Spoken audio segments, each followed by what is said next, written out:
এই ভিডিওটিতে আমি উচ্চ মাধ্যমিকের ভূগোল বিষয়ের একটি অতি গুরুত্বপূর্ণ নমুনা প্রশ্নপত্র ও তার উত্তর নিয়ে হাজির হয়েছি। এই প্রশ্নপত্রটিতে 3-এর দাগে তোমাদের যে কয়েকটি প্রশ্ন দেওয়া থাকবে, তুমি যদি প্রত্যেকটি ভালোভাবে রেডি করে যেতে পারো তাহলে এখান থেকেই তুমি উচ্চ মাধ্যমিকের ভূগোল পরীক্ষায় প্রায় বেশিরভাগ বড় প্রশ্নই কমন পেয়ে যাবে। তো কাজেই বন্ধুরা, তোমরা যারা ভূগোল সাবজেক্ট নিয়ে চিন্তায় ছিলে তাদের উদ্দেশ্যে বলছি, তোমরা অবশ্যই আজকের এই প্রশ্নপত্রটিতে 3-এর দাগে যে কয়েকটি প্রশ্ন থাকবে প্রত্যেকটি ভালোভাবে রেডি করে যাও।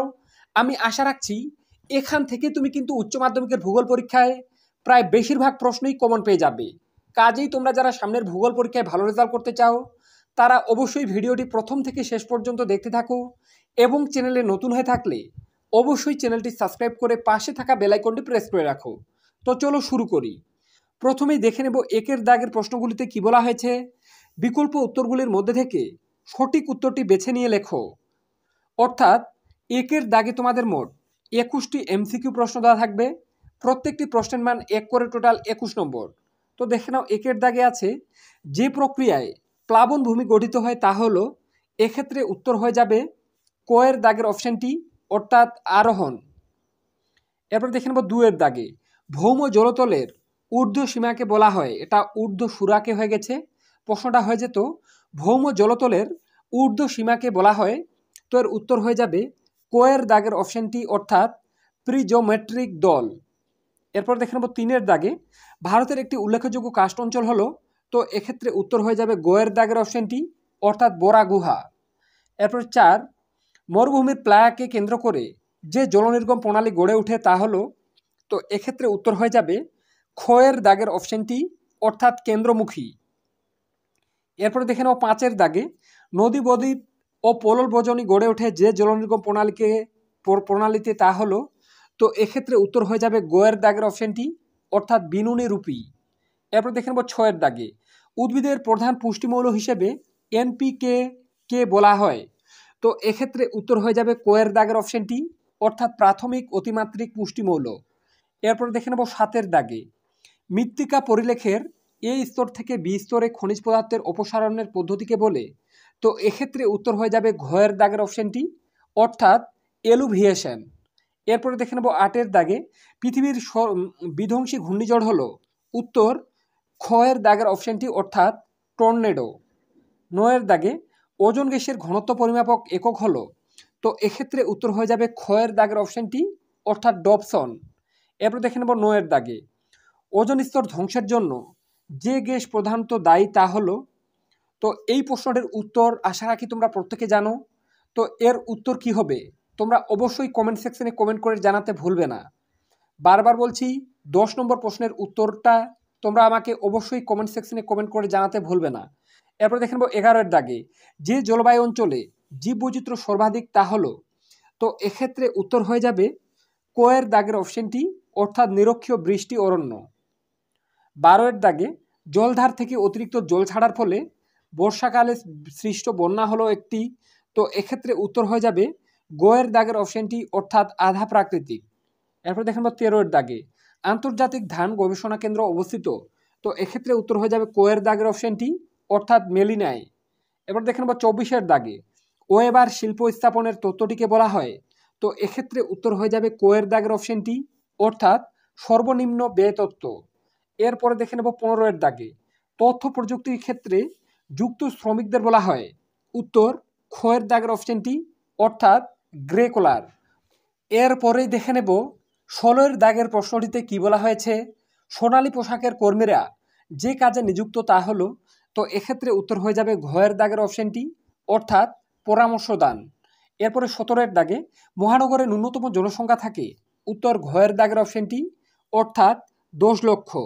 এরপরে দেখে নেব 18-এর দাগে, 2021 আদমশুমারি অনুসারে ভারতের বৃহত্তম মহানগর হলো, তো এক্ষেত্রে উত্তর হয়ে যাবে খ-এর দাগের অপশানটি, অর্থাৎ মুম্বাই। এরপরে 19-এর দাগে, হলদিয়া শিল্পকেন্দ্র যে দুটি নদীর সংযোগস্থলে গড়ে উঠেছে তা হলো, উত্তর ঘ-এর দাগের অপশানটি, অর্থাৎ হুগলি ও হলদি নদীর সংযোগস্থলে। এরপরে দেখে নেব 20-এর দাগে, যে কৃষি ব্যবস্থায় নিকটবর্তী শহরে বিক্রি করার উদ্দেশ্যে ফুল ফল শাকসবজি চাষ করা হয় তাকে বলে, তো এক্ষেত্রে উত্তর হয়ে যাবে ক-এর দাগের অপশানটি, অর্থাৎ উদ্যান কৃষি। এরপর দেখে নেব সবার শেষের এমসিকিউ প্রশ্ন, ভারতের বৃহত্তম লৌহ ও ইস্পাত কারখানা হলো? তো এক্ষেত্রে উত্তর হয়ে যাবে গোয়ের দাগের অপশনটি, অর্থাৎ ভিলাই। তো বন্ধুরা, এখানকার প্রত্যেকটা এমসিকিউ প্রশ্ন গুরুত্বপূর্ণ যে 21টা বলা হলো, কিন্তু কেউ ভেবো না যে এই 21টা এমসিকিউ পড়ে গেলে 21টাই কমন পাবে। আমি কিন্তু এমন বলছি না। প্রশ্নগুলি পড়ে রাখবে, এখান থেকে তুমি কিন্তু অনেক প্রশ্ন কমন পেয়ে যেতে পারো। আর আমি সম্ভবত কালকে ভূগোল বিষয়ের লাস্ট মিনিটের গুরুত্বপূর্ণ এমসিকিউ প্রশ্নগুলি নিয়ে ভিডিও বানাবো। তোমরা যারা চাও যে ভূগোল বিষয়ের গুরুত্বপূর্ণ 100টি এমসিকিউ প্রশ্নের ভিডিওটি সবার আগে তোমার কাছে পৌঁছে যাক, তারা অবশ্যই এই রিয়াজ টিউটোরিয়াল চ্যানেলটি সাবস্ক্রাইব করে পাশে থাকা বেল আইকনটি প্রেস করে রাখো। তোমাদেরকে বলা হচ্ছে কালকে আমি কিন্তু ভূগোল বিষয়ের লাস্ট মিনিটের এমসিকিউ প্রশ্নের ভিডিওটি চ্যানেলে নিয়ে আসবো। তোমরা অনেকে আমাকে বারবার কমেন্ট করে জানাচ্ছ ভূগোল বিষয়ের তোমাদের এমসিকিউ প্রশ্নের ভিডিও প্রয়োজন। তো তার জন্যই আমি কাজ ইতিমধ্যে শুরু করে দিয়েছি। কালকে সঠিক সময় কিন্তু ভূগোল বিষয়ের এমসিকিউ প্রশ্নের সাজেশনটি চ্যানেলে আসবে। তাই তোমরা যারা সেই ভিডিওটি মিস করতে চাও না, তারা অবশ্যই এই রিয়াজ টিউটোরিয়াল চ্যানেলটি সাবস্ক্রাইব করে পাশে থাকা বেল আইকনটি প্রেস করে রাখো, যাতে ভিডিওটি আপলোড হওয়ার সাথে সাথে সবার আগে তোমার কাছে পৌঁছে যায়। এরপরেই দেখে নেব 2-এর দাগের প্রশ্নগুলিতে কি বলা হয়েছে। কিন্তু তার আগে তোমাদের আবার মনে করিয়ে দেই, তোমরা যারা ভূগোল সাবজেক্ট নিয়ে একটু হলেও চিন্তায় আছো, তারা অবশ্যই ভিডিওটি শেষ পর্যন্ত দেখো। 3-এর দাগে আজকের এই প্রশ্নপত্রটিতে যে প্রশ্নগুলো থাকবে, তুমি যদি প্রত্যেকটি ভালোভাবে রেডি করে যেতে পারো, তাহলে তোমার চিন্তার কোনো কারণ থাকবে না বলে আমি মনে করি। তাই বারবার বলা হচ্ছে ভিডিওটি শেষ পর্যন্ত দেখো, এবং ভিডিওটিতে আমি 3-এর দাগে তোমাদের যে কয়েকটা বড় প্রশ্ন বলবো, তুমি যদি ভালোভাবে রেডি করে যেতে পারো, তোমার পরীক্ষা কিন্তু ভালো হবেই হবে। তাই বারবার বলছি অবশ্যই বন্ধুরা ভিডিওটি শেষ পর্যন্ত দেখবে। তো চলো দেখে নেব 2-এর দাগের প্রশ্নগুলিতে কি বলা হয়েছে। নিম্নলিখিত প্রশ্নগুলির সংক্ষিপ্তে উত্তর দাও। বিকল্প প্রশ্নগুলি লক্ষণীয়, অর্থাৎ 2-এর দাগে তোমাদের মোট 14টি এসএকিউ প্রশ্ন বা অতি সংক্ষিপ্ত প্রশ্ন দেওয়া থাকবে। প্রত্যেকটি প্রশ্নের মান 1 করে টোটাল 14 নম্বর। তো দেখে নাও 2.1-এর দাগে, চুনাপাথরের ছাদ থেকে ঝুলন্ত থাকা ভূমিরূপটির নাম কি? প্রশ্নটি খুবই গুরুত্বপূর্ণ, ভালোভাবে পড়ে যাবে। 2.2-এর দাগে, প্রবাল প্রাচীর কাকে বলে? এর সাথে অথবা দিয়ে আছে সমুদ্র তটের কোন অংশ পশ্চাৎ তটভূমি নামে পরিচিত? এরপরে দেখে নাও 2.3-এর দাগে, মরু ক্ষয়চক্রে শুষ্ক নদীখাতকে কি বলা হয়? 2.4, ছোটনাগপুর মালভূমি অঞ্চলে কোন ধরনের জলনির্গম প্রণালী গড়ে উঠেছে? এর সাথে অথবা দিয়ে ক্ষয়প্রাপ্ত গম্বুজের চারপাশে বলয়ের মতো বেষ্টনকারী নদী নকশাকে কি বলা হয়? প্রত্যেকটি প্রশ্ন গুরুত্বপূর্ণ, ভালোভাবে রেডি করে যাও। এখান থেকে তুমি কিন্তু অনেক প্রশ্ন কমন পেয়ে যেতে পারো। তো চলো দেখে নেবো এরপর 2.5-এর দাগে, কোন ধরনের শিলা থেকে রেগুর মাটি সৃষ্টি হয়? এর সাথে অথবা দিয়ে আছে রেগোলিথ কাকে বলা হয়? 2.6, ঘূর্ণবাদের চক্ষু বলতে কি বোঝায়? 2.7, এল নিনো কি? এর সাথে অথবা দিয়ে ভূমধ্যসাগরীয় জলবায়ু অঞ্চলে কোন বায়ুর প্রভাবে গ্রীষ্মকাল শুষ্ক থাকে? এটা হতো সুস্থ থাকে, হয়ে গেছে। ভূমধ্যসাগরীয় জলবায়ু অঞ্চলে কোন বায়ুর প্রভাবে গ্রীষ্মকাল শুষ্ক থাকে? 2.8, রেড ডাটা বুক কোন ধরনের জীবের তথ্য লিপিবদ্ধ থাকে? এর সাথে অথবা দিয়ে জীব বৈচিত্র্য বিনাশের 2টি কারণ উল্লেখ করো। 2.9, উদ্ধার ও পুনর্বাসন বিপর্যয় ব্যবস্থাপনার কোন পর্বের অন্তর্গত? এর সাথে অথবা দিয়ে আছে কাকে সুনামের দেশ বলা হয়? 2.10, ফুলের চাষকে কি বলা হয়? এর সাথে অথবা দিয়ে ভারতের কোন রাজ্যে কফি উৎপাদনে প্রথম স্থান অধিকার করে? এরপর 2.11-এর দাগে, দক্ষিণ ভারতের 2টি লৌহ ইস্পাত শিল্প কেন্দ্রের নাম লেখো। এর সাথে অথবা দিয়ে বর্তমান ভারতে কোন শিল্পকে উদীয়মান শিল্প বলে? 2.12, ভারতে 2011 সালের জনগণনা অনুযায়ী কোন রাজ্যের জনঘনত্ব সর্বনিম্ন? এর সাথে অথবা দিয়ে জন্মহার মৃত্যুহার অপেক্ষা কম হলে বয়োলিঙ্গ পিরামিডের আকৃতি কীরূপ হয়? 2.13, পৃথিবীর দীর্ঘতম রেলপথটির নাম লেখো। 1.14-এর দাগে, এটা 2.14 হয়ে যেত, ভুল করে টাইপিং মিসের কারণে 1.14 হয়ে গেছে। তো দেখে নাও ছত্তিশগড়ে অবস্থিত ভারতের বৃহত্তম লৌহ খনির নাম কি? এর সাথে অথবা দিয়ে আছে ভারতের সিলিকন উপত্যকা কোন রাজ্যে অবস্থিত? এরপরে দেখে নেব বন্ধুরা 3-এর দাগের প্রশ্নগুলি। কিন্তু তার আগে তোমাদেরকে জানিয়ে রাখি যে 14টি এসএকিউ প্রশ্ন তোমাদের সামনে তুলে ধরা হলো, এখানকার প্রত্যেকটা প্রশ্ন গুরুত্বপূর্ণ, কিন্তু কেউ ভেবো না যে এই 14টা প্রশ্ন পড়ে গেলে 14টাই কমন পাবে, তেমন কিন্তু আমি বলছি না। এমসিকিউ ও এসএকিউ প্রশ্নের আমি বারবার বলছি জিওগ্রাফি বিষয় থেকে কিন্তু কালকে দেওয়া হবে চ্যানেলে। তাই তোমরা যারা সেই ভিডিওগুলি না মিস করতে চাও তারা অবশ্যই এই রিয়াজ টিউটোরিয়াল চ্যানেলটি সাবস্ক্রাইব করো, যাতে নতুন ভিডিওগুলি আপলোড করলে সাথে সাথে তোমার কাছে নোটিফিকেশন পৌঁছে যায় আর তুমি সেগুলি পড়ে সামনের উচ্চ মাধ্যমিকে ভালো রেজাল্ট করতে পারো। বারবার বলা হচ্ছে বন্ধুরা, ভালোভাবে রেডি করে যাবে। যে প্রশ্নগুলো এখন আমি 3-এর দাগে বলবো, প্রত্যেকটি প্রশ্ন এখন 3-এর দাগে যেগুলা বলা হবে তুমি এগুলার মধ্যেই কিন্তু কমন পেয়ে যাবে, এতটুকু আমি তোমাদেরকে গ্যারেন্টি দিয়ে বলছি। তাই ভালোভাবে শেষ মুহূর্তে এই প্রশ্নগুলো দেখে যাও। তো কি বলা হয়েছে 3-এর দাগে, নিম্নলিখিত প্রশ্নগুলির উত্তর দাও, বিকল্প প্রশ্নগুলি লক্ষণীয়। তো 3-এর দাগে তোমাদের 7 নম্বরের 5টি প্রশ্নের উত্তর করতে হবে, প্রত্যেকটি প্রশ্নের মান 7 করে, টোটাল 35 নম্বর। তো দেখে নাও ক-এর দাগে, কাস্ট অঞ্চলের ক্ষয়কার্যের ফলে গঠিত 3টি ভূমিরূপের চিত্রসহ আলোচনা করো। এই প্রশ্নটি খুবই গুরুত্বপূর্ণ, প্রথম অধ্যায়ের, ভালোভাবে পড়ে যাবে। এর সাথে যুক্ত আকারে থাকতে পারে একুইফার ও একুইক্লুডের মধ্যে পার্থক্য লেখো, অবরোহণ ও আরোহণ প্রক্রিয়ার মধ্যে পার্থক্য লেখো। খুবই গুরুত্বপূর্ণ প্রশ্ন, ভালোভাবে রেডি করে যাবে। এরপরে অথবা দিয়ে আরও যে প্রশ্নগুলো পড়ে যাবে দেখে নাও। তোমাদের দ্বিতীয় অধ্যায়ের প্রশ্ন, উইলিয়াম মরিস ডেভিস বর্ণিত ক্ষয়চক্রের বিভিন্ন পর্যায়গুলি উপযুক্ত চিত্রসহ আলোচনা করো। স্বাভাবিক ক্ষয়চক্র ও মরু ক্ষয়চক্রের পার্থক্য লেখো। প্রবাল প্রাচীর কি, এর উৎপত্তি ও বৈশিষ্ট্য লেখো।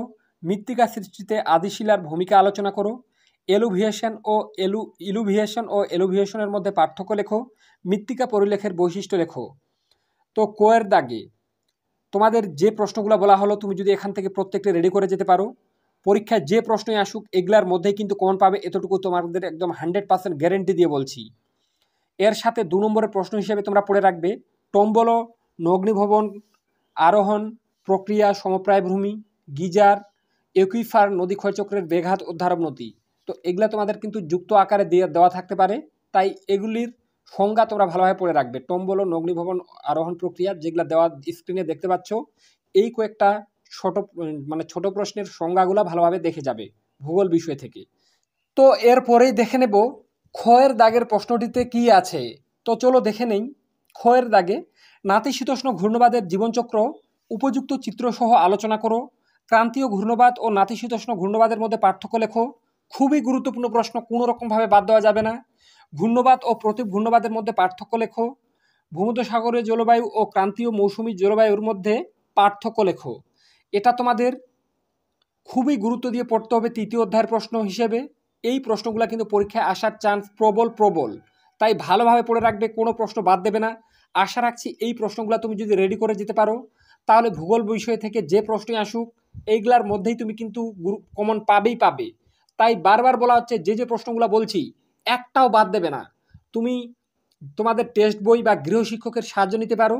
প্রত্যেকটি প্রশ্ন এগুলা যদি রেডি করে যেতে পারো, পরীক্ষায় মিলিয়ে দেখবে প্রায় ভূগোল পরীক্ষায় প্রত্যেকটি বড় প্রশ্ন তোমরা আজকের এই প্রশ্নপত্রটি থেকেই কমন পেয়ে গেছো। তোমাদেরকে বারবার বলছি। এর সাথে অথবা দিয়ে জীব বৈচিত্র্য থেকে তোমরা যে প্রশ্নগুলো পড়ে রাখবে দেখে নাও। জীব বৈচিত্র্য বিনাশের কারণগুলি লেখো। ইনসিটু ও এক্সিটু সংরক্ষণের পার্থক্য লেখো। খুবই গুরুত্বপূর্ণ প্রশ্ন। জীব বৈচিত্র্য সংরক্ষণের গুরুত্ব লেখো। রেড ডাটা বুক ও গ্রিন ডাটা বুক কি? জাঙ্গল উদ্ভিদের অভিযোজনগত বৈশিষ্ট্যগুলি লেখো। জাঙ্গল উদ্ভিদ ও লবণাম্বু উদ্ভিদের বৈশিষ্ট্য লেখো। খুবই গুরুত্বপূর্ণ, কোনো প্রশ্ন এখান থেকে বাদ দেবে না। আশা রাখছি এই প্রশ্নগুলো রেডি করে রাখতে পারলে জীববৈচিত্র্য থেকেও তুমি 100% প্রশ্ন কমন পাবে। এরপরে দেখে নেব গ-এর দাগে, এটা তোমাদের ভারতের কৃষি অধ্যায় থেকে। তো দেখে নেব দক্ষিণ ভারতের কফি চাষের উন্নতির কারণগুলি আলোচনা করো। এই প্রশ্নটি খুবই গুরুত্বপূর্ণ, এবছরের জন্য ভালোভাবে দেখে যাবে। ব্যাপক কৃষি প্রধানত রপ্তানি ভিত্তিক হওয়ার কারণ কি? শ্রীলঙ্কায় নারকেল চাষের উন্নতির কারণ কি? ব্যাপক কৃষি ও প্রগাঢ় কৃষির মধ্যে পার্থক্য লেখো। সবুজ বিপ্লবের সুফল ও কুফলগুলি আলোচনা করো। শস্যাবর্তন কি? ভূমধ্যসাগরীয় অঞ্চলে ফল উৎপাদনে বিখ্যাত কেন? এই প্রশ্নগুলি খুবই গুরুত্বপূর্ণ তোমাদের কৃষি থেকে। যে কয়েকটা প্রশ্ন বললাম প্রত্যেকটি রেডি করে যাও। কৃষি থেকে যে প্রশ্নই আসুক এই প্রশ্নগুলোর মধ্যেই আসবে। একটু বেশি প্রশ্ন দেওয়া হচ্ছে তোমাদের, কারণ ভূগোলে তোমাদের 2+3+2 এরকমভাবে কিন্তু প্রশ্নগুলো দেওয়া থাকতে পারে। তার জন্য ভূগোলের সাজেশন তৈরি করা কিন্তু খুবই কঠিন বিষয়। তারপরেও আমি তোমাদের জন্য যে প্রশ্নগুলি সবথেকে গুরুত্বপূর্ণ বারবার বলছি, ভালোভাবে এই প্রশ্নগুলো পড়ে যাও। পরীক্ষার পর মিলিয়ে দেখবে এগুলোর মধ্যেই তুমি কমন পেয়ে গেছো। তাই বারবার বলা হচ্ছে বন্ধুরা, তোমরা যারা এই ভিডিওটির মাধ্যমে একটু হলেও উপকৃত হয়েছো তারা অবশ্যই চ্যানেলটি সাবস্ক্রাইব করে রাখো। সারা ইউটিউবে বন্ধুরা একমাত্র আমাদের চ্যানেল রিয়াজ টিউটোরিয়াল শুধুমাত্র উচ্চ মাধ্যমিকের ছাত্রছাত্রীদের জন্যই ভিডিও বানায়।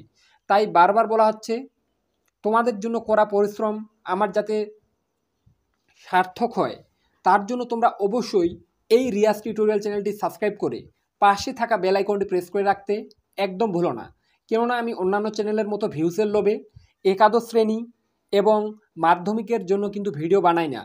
আমার প্রচেষ্টা শুধুমাত্র উচ্চ মাধ্যমিকের ছাত্রছাত্রীরা যাতে শেষ মুহূর্তে একটু প্রশ্ন পড়ে ভালো রেজাল্ট করতে পারে আমি সেটাই কিন্তু নজরে রাখি।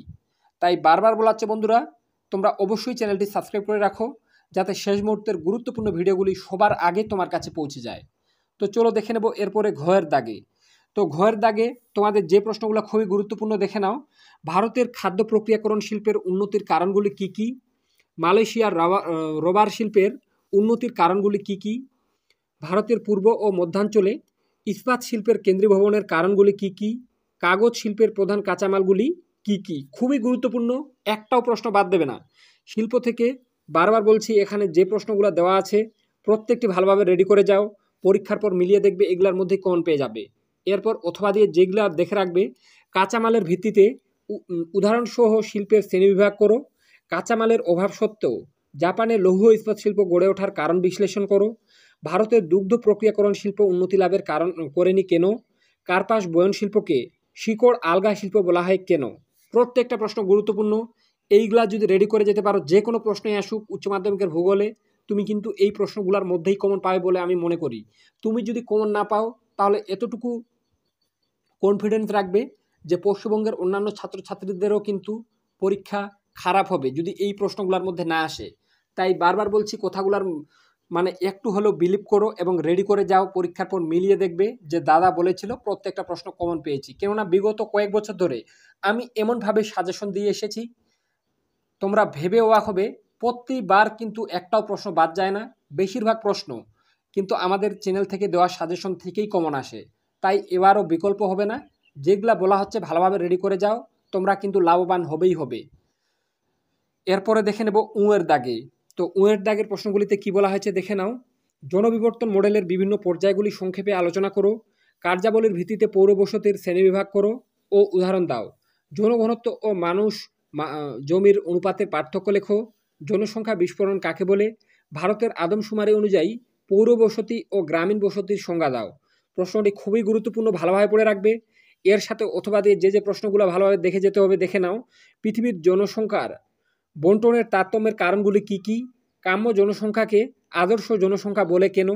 ক্ষুদ্রায়তন পরিকল্পনা অঞ্চল কি? হলদিয়া বন্দর গড়ে ওঠার কারণগুলি লেখো। বৃহৎ ও ক্ষুদ্র পরিকল্পনা অঞ্চলের মধ্যে প্রভেদ কি?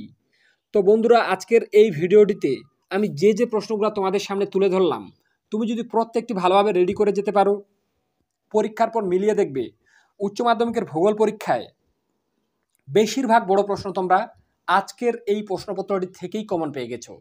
তাই বন্ধুরা, তোমরা যারা ভূগোল সাবজেক্ট নিয়ে চিন্তায় ছিলে তোমাদেরকে বারবার বলবো, আজকের এই ভিডিওটিতে আমি 3-এর দাগে তোমাদের যে প্রশ্নগুলো বেশি গুরুত্ব দিয়ে পড়তে বললাম, শেষ মুহূর্তে এই প্রশ্নগুলো পড়ে যাও, তোমরা কিন্তু পরীক্ষায় লাভবান হবেই।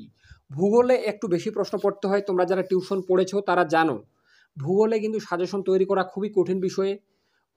তাই আমি তোমাদেরকে বারবার বলছি, যে প্রশ্নগুলো একটু বেশি গুরুত্ব দিয়ে পড়তে বলা হলো সেই প্রশ্নগুলো ভালোভাবে দেখে যাও, তোমরা কিন্তু পরীক্ষায় লাভবান হবেই। তো বন্ধুরা, আজকের ভিডিওটি এ পর্যন্তই।